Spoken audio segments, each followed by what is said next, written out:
Good morning, guys. So today we are going to start the incubation process of chicken eggs. The first thing that I think that's important to go over is to understand that if you get some chicken eggs and you just keep them maybe like this on your kitchen counter, even if these eggs are fertile, even if there was a rooster in the chicken's flock, and these could be potentially what they call hatching eggs, if you just leave them on your counter, they're never going to hatch, okay?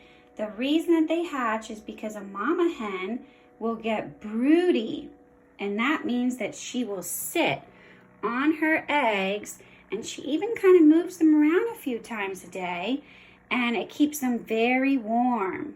So they have to stay hot, they have to move, and you also need humidity. And humidity, in our case, is going to come from this little water bottle. But the mama hen probably kind of sweats a little and gets hot. So we need those three things in order for the egg to hatch. Now, how hot does it have to be? Well, it has to be about 99.7 degrees. So I just plugged in our little, this is a Brinsea Mini Eco incubator, and this is a very popular one. What's really awesome about it is that it is see-through, so when the eggs do hatch, you can see them hatching. I personally also really love that it doesn't chirp or beep if the humidity gets too low or if the temperature drops. Now, I've never had a case where our temperature dropped in here. I think it holds the humidity in very well. We did have another incubator that, this is the lid for it. I can't find the base for it, but 4 of these would stack up inside the base, and it would rotate and turn the eggs for me multiple times a day. But the problem is that one kept beeping, and needing more water and too much water. It was too much work.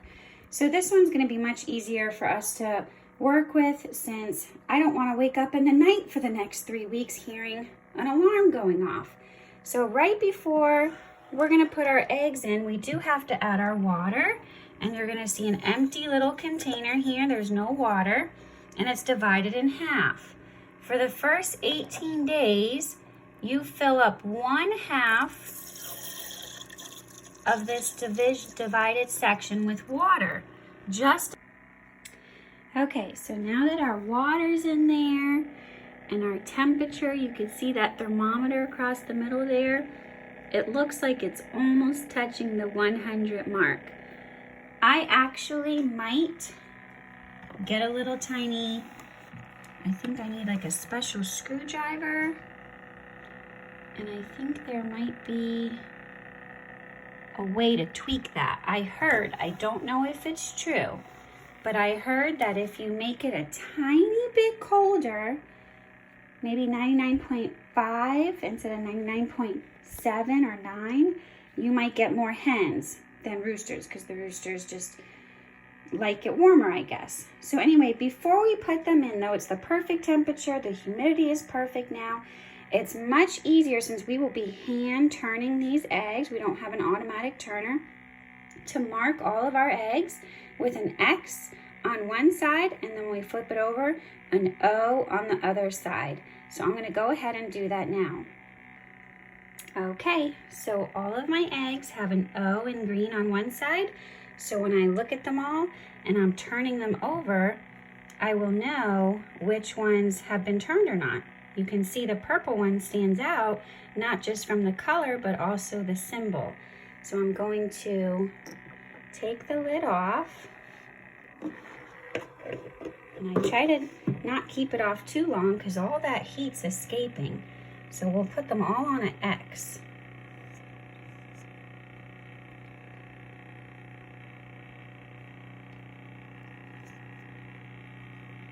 This way we know we're starting on X's today.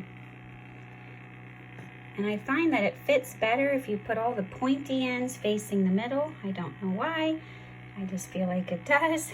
And then it does come with this little top that you can put on when they hatch so they can't fall in there and drown. But for right now, it just kind of gets in the way when filling it up, so I don't use it till the very end. All right, let's put our top back on. Now, these are ready to start warming up and hopefully developing. In a few days, we will candle them, which I will do this in a dark room. You plug in this candler, and it's kind of like a flashlight made for looking at chicken eggs, and you put it up against the round spot where there's going to be a little air pocket, and you'll be able to tell if it's growing or not based on if you can see the veins. So we will definitely take video of that in a few days. But right now, if you're ever going to incubate with this incubator, I would say breakfast, lunch, dinner, and before bed, at least 4 times a day. Pull the lid off and just start in one direction and flip them all. And we can do it right now. Not that you would want to flip them this often, but just as a demonstration so that you would see. Did I put that one in wrong? Is it? Oh, anyway. So you could see we have 2 pink eggs and 4 kind of light olive green eggs. Those olive greenish gray eggs tend to have a heavy bloom, which makes them look more gray. And these pink ones are actually a brown egg with a heavier bloom that makes them look pink.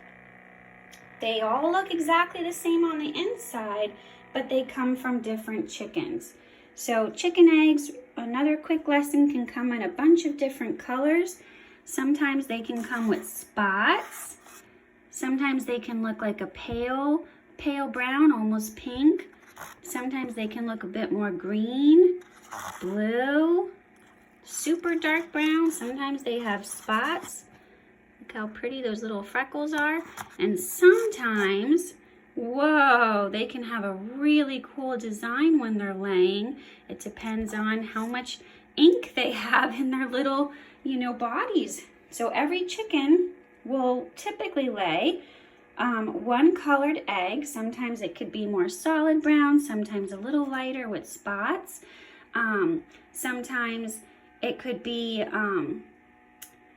what was the other thing? An Easter egger, which could lay a bluish green egg, and then once in a while you get a little purple or pink egg maybe. So that's the fun about that breed. But every one of these is a different breed, and I can usually tell just by looking at their egg which breed they are. I know that this is a Welsummer, this is our Easter egger, this is our blue copper marins, and then some of these came from my friend Pamela, and I don't know which breed hers did for those. I just wanted to show you different colored eggs. I think that might be one of Olivia's eggs. She's our hen. So anyway, I hope that you learned a lot from this lesson, and that one day if you choose to incubate, you will remember what to do. All right, I'll upload the next video soon. Hey guys, so it's been just over a week, 8 days, and we have, turn on the light here, we have a flashlight here, a special egg flashlight that's called a candler. So when you hold it up to an egg in the dark room, you can look inside kind of the egg and see whether or not it's fertile. So Annabelle, you're gonna help me. I'm making a movie for our co-op. I'm gonna take the lid off of our incubator. And here, we're gonna do it on the round. There's like a pointy side of the egg and a round side. We're gonna hold it right up to there. And we see an air pocket. So that definitely shows that a chick, yep, that little section right there, that's where a chick made an air pocket. Now, can you close the door behind me, Annie, so that we can kind of see better if there's any veins growing? So sometimes a chick can start developing, but then it just stops. And I don't see any veins in the whole thing. Oh, I think I see movement. But it's weird, you usually see these little spider veins. I don't know if this one's fertile or not. So we're gonna put this one. Yes, not the pointy side, the round side. See, so this one's definitely not fertile. See how there's no air pocket. And the whole thing's just right there. Oh yeah, you're right. Oh, this one, maybe this one is fertile. Let's see. I think there's a vein right there. Yeah, that's right. That's a vein. See that vein there? So, hold on. It's kind of hard for me to hold it. I'm trying to show that vein. Yep. All right, so far we have 2 fertile eggs. Annie, you do this one. 3. See the air pocket? And eventually, we'll actually be able to see a little chicken there, sometimes kicking, a heart beating. Annie, I think I could see a vein. If you could move this right like that. All right, let's get another one. Could I? Yeah, you can do. Which one have we done? This one, we haven't done this one yet. Let's see if any. Oh my gosh, I think all of them are fertile. That one is a dark shell, so that's harder to see inside. That one's kind of hard to see inside too. Let's rotate it. Can you help me rotate it around? I see one. No. No? Yeah, Mom, can I do this? Yeah. I'll take all. All right, this is the last one we need to do, and then we got to put the lid back on to keep them warm. Wait. This one is not full of. Wait, it is. It is. There's the air cell. So all 6 eggs are fertile.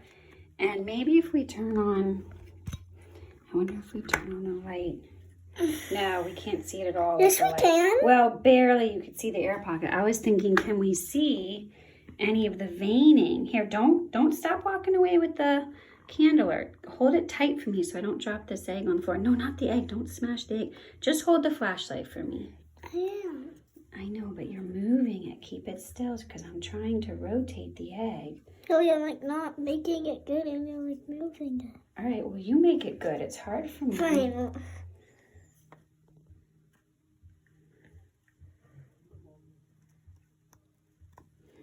I can't. I know, it's hard to get it to show. So the veins. You don't have to see it. You don't have to see veins, that's true. I just thought it would be fun if we could do it. That first one might have been the best one. All right, so we're going to do this again in a week, and we will show you the development of them.